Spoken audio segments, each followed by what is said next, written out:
My name is Clara Thorne. For as long as I can remember, my life has been defined by the resonant, melancholy voice of my cello.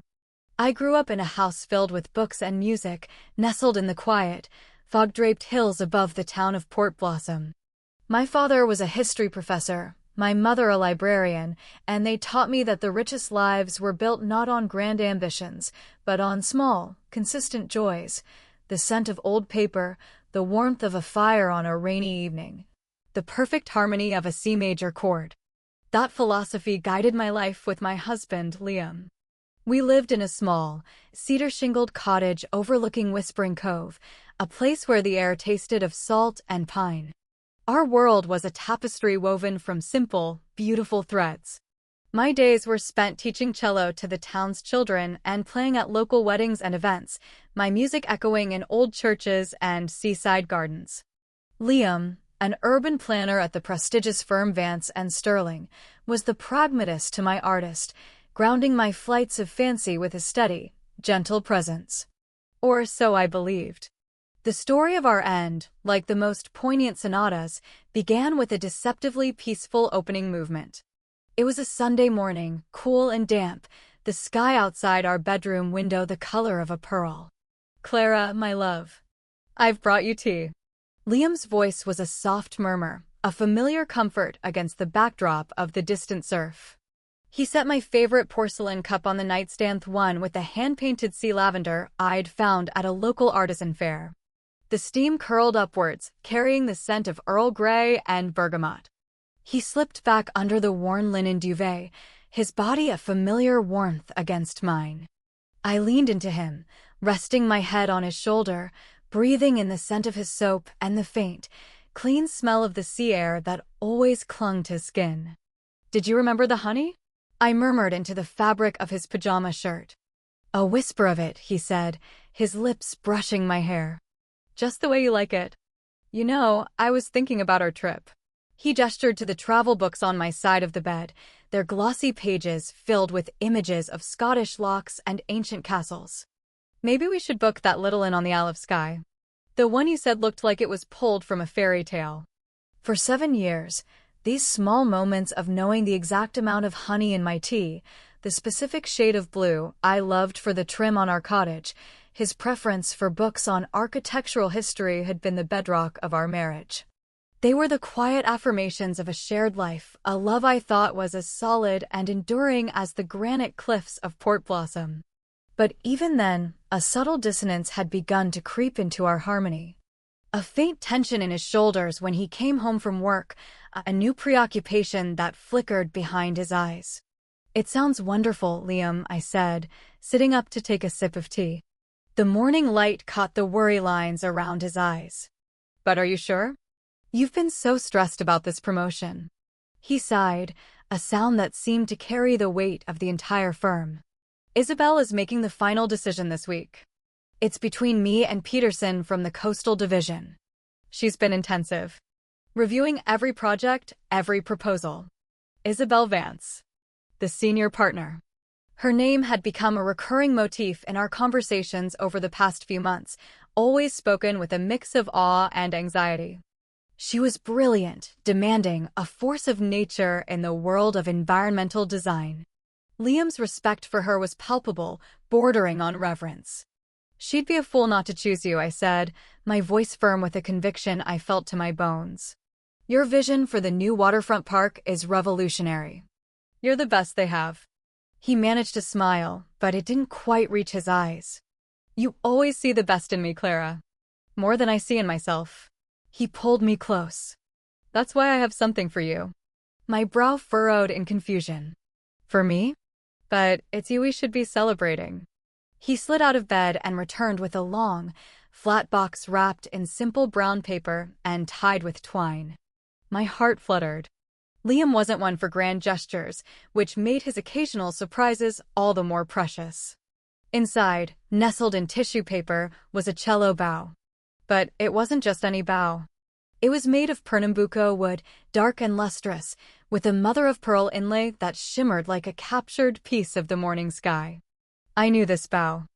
I had seen it weeks ago in the window of a specialty music shop in the city, an instrument of such exquisite craftsmanship and perfect balance that I had only dreamed of holding it. Its price tag had made that dream feel impossible. "Liam," I whispered, my fingers tracing the delicate silver winding. "How?" "I've been saving," he said softly. "A little from each paycheck. I wanted you to have something that matches the beauty of the music you create. You deserve the finest tools for your art."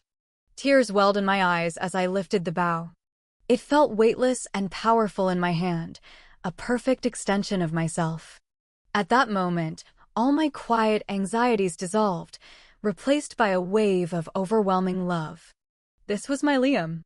The man who saw me, who cherished my art, who believed I deserved the world. I thought of the surprise I had for him, a counterpart to his beautiful gift, and my heart swelled. Later that day, after my Sunday students had gone home, their youthful attempts at Bach still echoing in the studio, I put the finishing touches on my own secret project. For weeks, I had been working on it. I'd found a magnificent, antique map of Port Blossom from the early 1900s, showing the town as a tiny fishing village long before it grew into the city Liam was now helping to shape.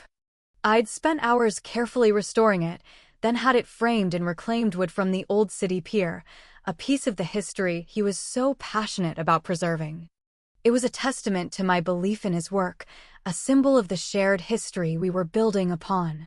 At exactly 3:12 p.m., my phone chimed. A text from Liam. "I got it. Senior project lead. Isabel just made it official. We're celebrating tonight. Everything we've worked for." A joyful laugh escaped me. He did it. All the late nights, the stress, the endless revisions, it had all paid off. This wasn't just a promotion. It was the key to our future, the validation of his incredible talent. My mind raced with celebration plans, but a grander idea took hold. The map. I had to give it to him now, at the pinnacle of his success, in the very place where his dream had been realized. I carefully wrapped the large, framed map in craft paper, the weight of it feeling substantial and important in my arms. I changed into my favorite dress, a soft wool in a shade of forest green that Liam said matched my eyes, and set off for the city. The 40-minute drive felt like a symphony building to a crescendo, each mile bringing me closer to the triumphant finale. Vance and Sterling occupied the top 2 floors of the Searite Tower, a modern monolith of glass and steel that loomed over Port Blossom's historic harbor. The lobby was a cold, echoing space of marble and chrome, populated by people whose sharp suits and sharper expressions made my simple dress feel out of place. "I'm here to see Liam Thorne," I said to the receptionist, a young woman with a severe haircut and an air of polished indifference. "I'm his wife, Clara." "It's a surprise." Her professionally pleasant smile tightened almost imperceptibly. "Mr. Thorne is in a meeting with MS. Vance," she said. "I'm not sure when they'll be finished." "Oh, that's wonderful."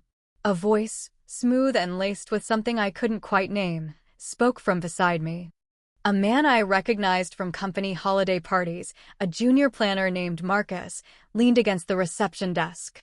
His smile was a little too wide, his eyes a little too knowing as they flickered to the large, wrapped gift in my arms. "Clara, isn't it? The cellist. Come to celebrate the big news." "Word travels fast," I said, trying to match his light tone. "Oh, around here, news involving Liam and Isabel travels at the speed of light," he said, the emphasis on their names hanging in the air. "They've been inseparable for months. Very collaborative. Late-night strategy sessions, weekend work retreats. He's been incredibly dedicated to impressing her." The way he said "impressing" made a knot of unease tighten in my stomach.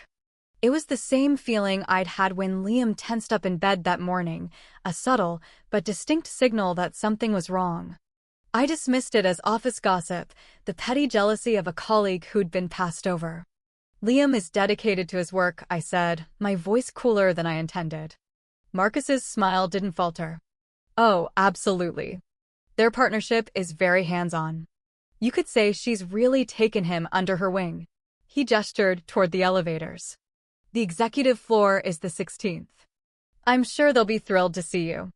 His words followed me into the elevator, coiling around me like the fog that often shrouded the cove. With each ascending floor, the air grew thinner, my breath shorter. The 16th floor was hushed and opulent. Plush gray carpeting absorbed the sound of my footsteps, and abstract art that probably cost more than our cottage hung on the walls. Isabel Vance's office was at the end of the hall, a corner suite with a glass wall that offered a breathtaking view of the city and the bay beyond. As I approached, I heard voices from within Liam's familiar baritone and a woman's throaty, confident laugh. They sounded easy together, their conversation punctuated by a shared, private rhythm that made me hesitate. The door was slightly ajar. My hand, holding the heavy frame, was trembling slightly. This was silly. This was my husband. I was here to share in his joy. "Liam?" I called softly, pushing the door open. Surprise. The laughter stopped. For 4 heartbeats, I stood in the doorway of that executive office, watching my husband of 7 years press Isabel Vance against the floor-to-ceiling windows with the kind of passion I thought was reserved only for me. His hands were tangled in her sleek, dark hair, hers gripping the lapels of his suit jacket. It was not a celebratory peck or a fleeting mistake. It was a kiss of deep, practiced intimacy of 1,000 stolen moments culminating in this one. The late-night sessions, the weekend retreats, the hands-on mentorship, it all crashed down on me with the force of a tidal wave. The magnificent antique map, my symbol of our shared history and my belief in his future, slipped from my numb fingers. It hit the polished concrete floor not with a dramatic crash of glass, but with a dull, sickening thud as the heavy oak frame cracked. The sound was finite, absolute. The sound of something breaking irreparably. They pulled apart, their faces a mask of shock and guilt. Liam's eyes, the same eyes that had looked at me with what I thought was love that morning, were wide with horror. Isabel Vance, composed even in her dishevelment, simply stared at me, her expression unreadable. Red lipstick, the color of a bleeding heart, was smeared across both their mouths. I didn't scream. I didn't cry. I didn't say a single word. A strange, glacial calm washed over me, freezing the agony in my chest. I saw everything with a terrifying clarity. The bow he had given me, a beautiful, expensive lie to assuage his guilt, his feigned excitement for our trip, a final holiday before he left me, his dismissal of my anxieties as mere stress. My gaze fell to the broken frame on the floor.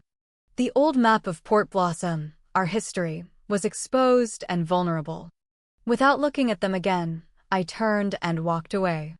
I walked down the long, silent corridor, through the opulent reception area and into the waiting elevator.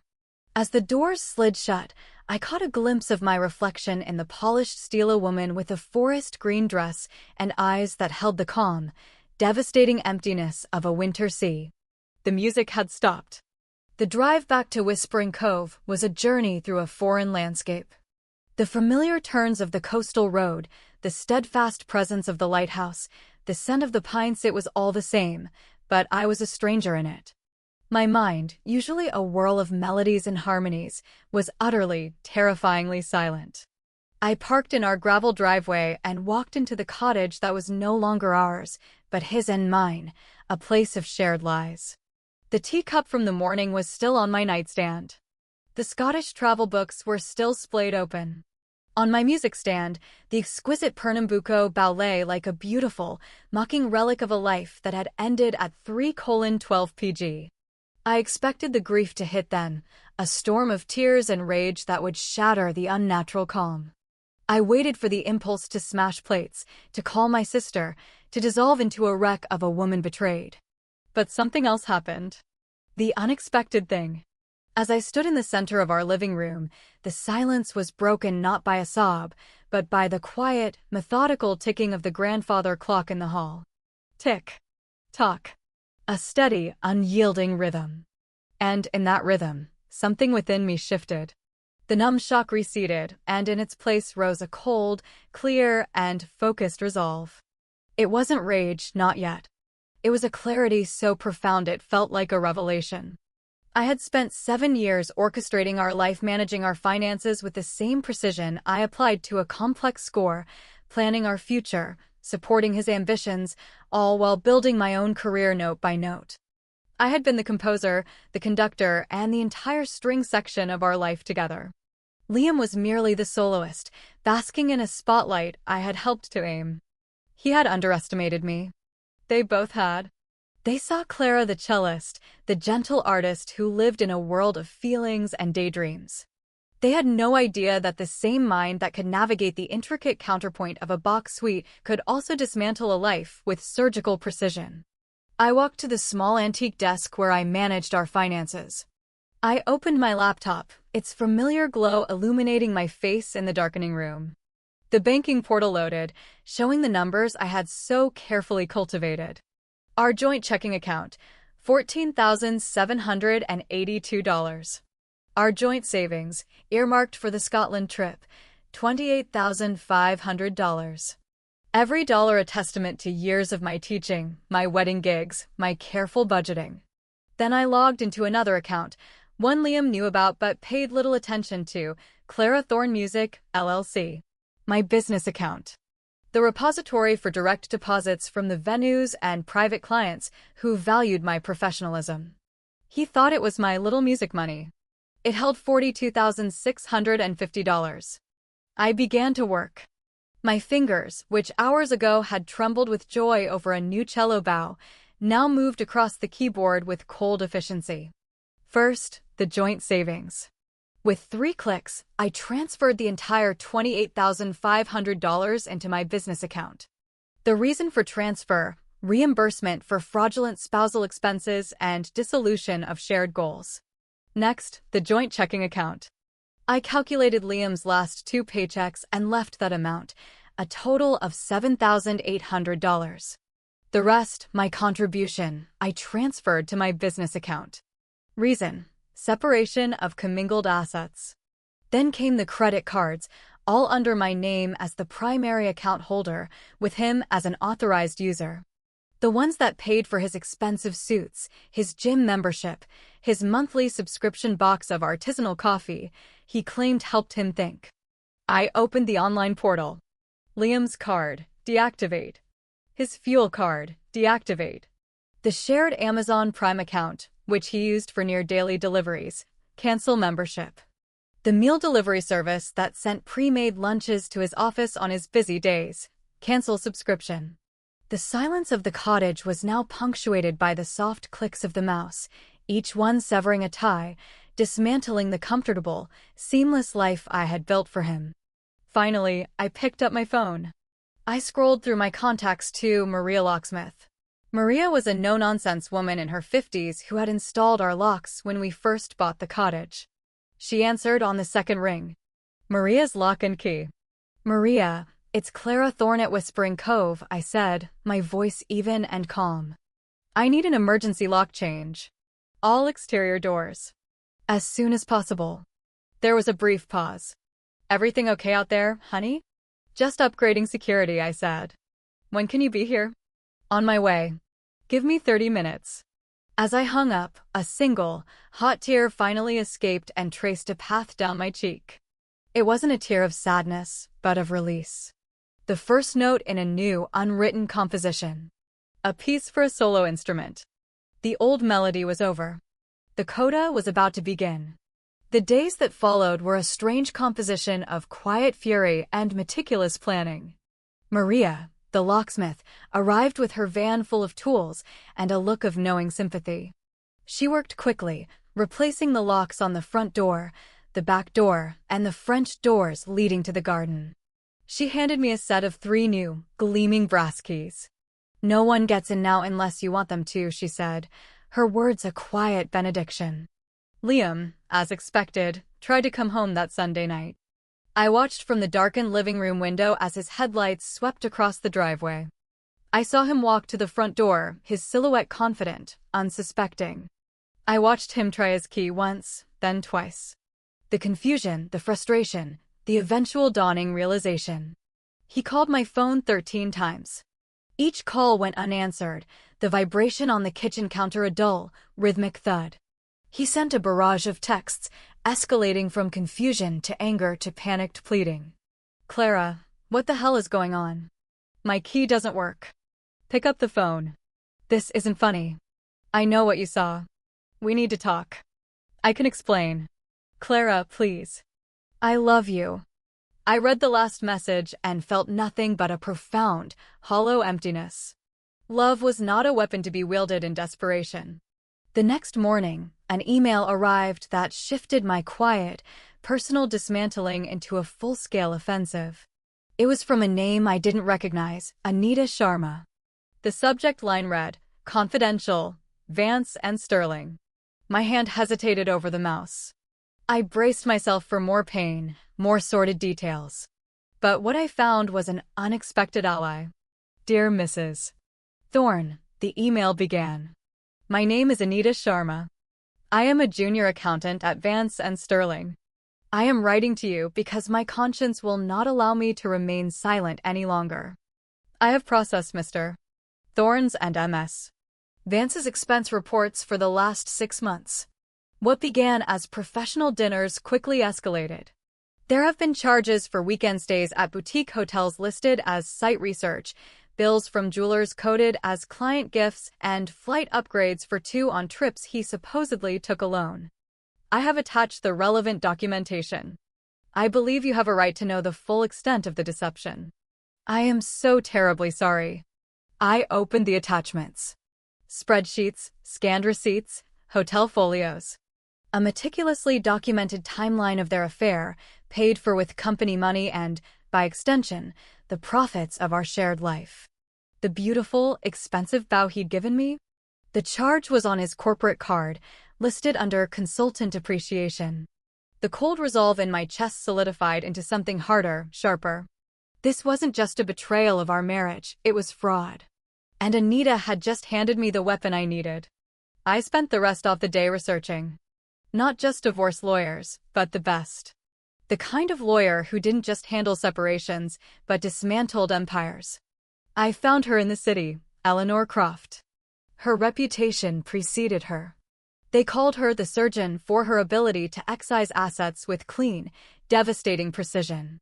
Eleanor's office was the antithesis of my cottage. It was a minimalist space of glass, steel, and stark white orchids on the 40th floor of a downtown skyscraper. Eleanor herself was tall, impeccably dressed in a gray silk suit, with intelligent eyes that missed nothing. I laid out my story, concluding with the files from Anita. I didn't cry. I presented the facts as if I were analyzing a musical score, pointing out the recurring themes of deceit, the escalating dissonance of their lies. Eleanor listened without interruption, her steepled fingers resting on her chin. When I finished, a slow, appreciative smile touched her lips. Mrs.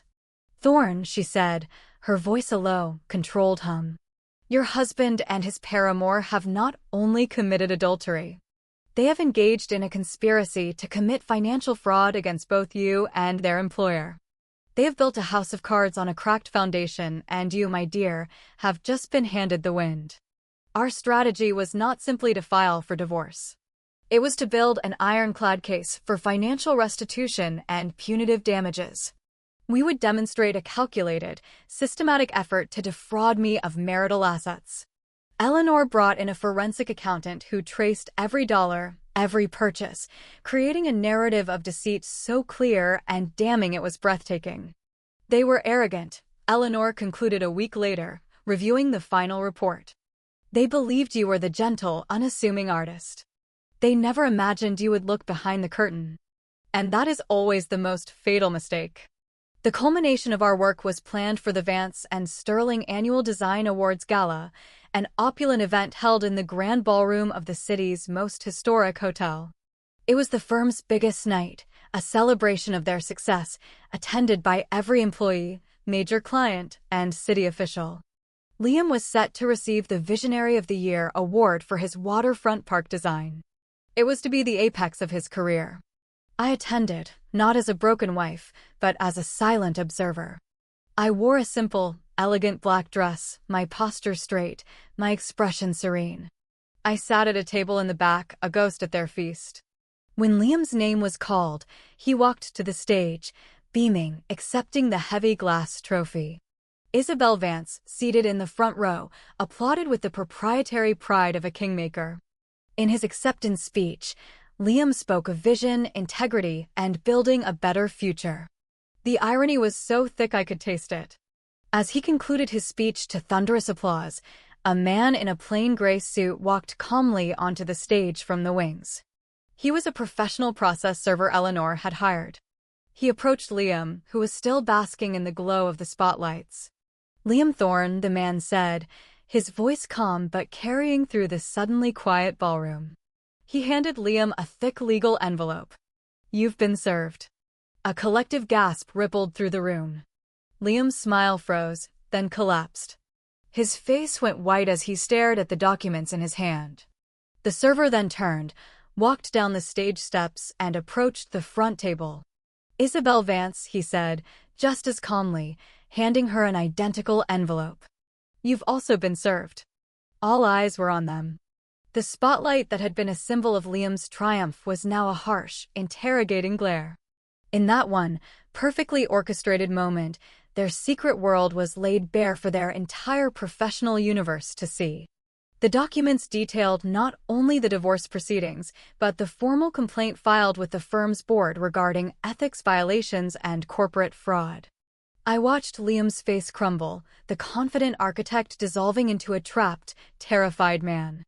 He looked out into the crowd, his eyes searching frantically until they found mine. In them, I saw shock, fury, but also, for the first time, a flicker of fear. He was finally seeing me. Not Clara the cellist, but Clara the composer of his downfall. I held his gaze for a long moment, then I stood up, turned, and walked out of the ballroom, leaving the cacophony of whispers and shattered reputations behind me. I didn't need to see the rest. The final, crashing chord had been played. 6 months later, the world was green again. Spring had come to Whispering Cove, breathing life into the gardens and painting the sea in shades of aquamarine. The cottage was transformed. I had painted the walls in soft, warm colors, filled the rooms with plants, and reclaimed every corner as my own. The living room, once a space for two, was now my music sanctuary, my cello and grand piano positioned to face the wide windows overlooking the water. The divorce had been swift and brutal for Liam. Faced with Eleanor's mountain of evidence, he and Isabel had no defense. The firm, desperate to avoid a public scandal, terminated them both with a quiet but substantial settlement to me to ensure my silence on their corporate negligence.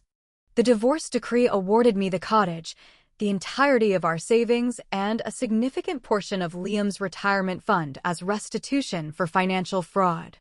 Liam left Port Blossom with little more than his car and his tarnished reputation. But my victory wasn't in the money or the house. It was in the silence that followed. A peaceful, generative silence where I could finally hear my own music again. My teaching practice flourished, my reputation for both artistry and resilience drawing new students. I began composing again, not the romantic, hopeful melodies of my youth, but pieces with more depth, more complexity, full of the sorrow and strength I had discovered. A local chamber orchestra commissioned a piece, a sonata I titled The Whispering Cove Suite. One Saturday, while browsing in a small, independent bookstore in town, I struck up a conversation with the owner, a kind-eyed man named David with flour dust on his apron from the bakery next door. We talked about books, about the sea, about the courage it takes to start a new chapter. He didn't know the details of my story, only that I was the cellist from the Cove who created beautiful, soulful music. "I'd love to hear you play sometime," he said, his smile genuine and uncomplicated. "I have a recital with my students next month," I found myself saying. "You should come." "I'll be there," he promised.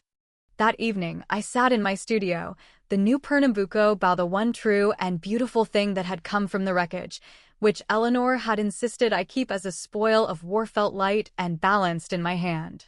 I looked out at the evening light turning the water to gold and began to play. The music that flowed from me was not a lament for what I had lost, but a quiet celebration of what I had found, strength I never knew I possessed, a community that held me, and a profound, unshakable sense of self. The end of my marriage was not the end of my song. It was merely a pause, a breath before the beginning of a new, more intricate, and far more beautiful movement, one written entirely for myself.